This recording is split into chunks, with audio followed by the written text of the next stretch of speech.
So you created a great image like this in AI, but you want to replace the model, so you want to put Michael Jackson instead of this man. You do what most people do and rely on your image generation model as much as you can, and you type a simple prompt like this and give your images, but the outputs are not good. They are looking like this or this.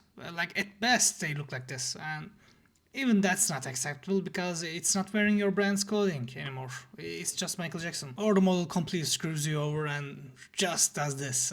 But there is possibility for generating the same image with a different person. Just look at these images I get with Nano Banana Pro. It's the same model, but I am using a lot better detailed prompting. How I do it is pretty simple. You wanna head over to AI Studio or Gemini. Somewhere you have access to Gemini 3 Pro. You plug the image and you paste this prompt in.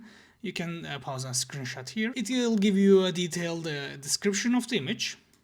Then you give your the second model that you want in the new photo, and ask the AI this simple prompt. Just screenshot this again. It will give you a big prompt like the previously, and it will break down the new image for you. You want to copy this. You want to head over to image generation again.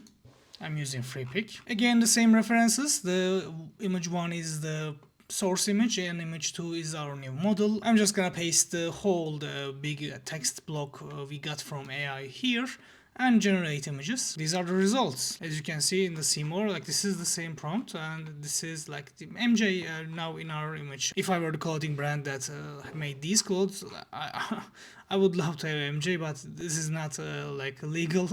So use this with AI generated other models, and you do not want to steal real people's personas. But know that it is possible to replace the model in an image you have at hand. See you in the next one.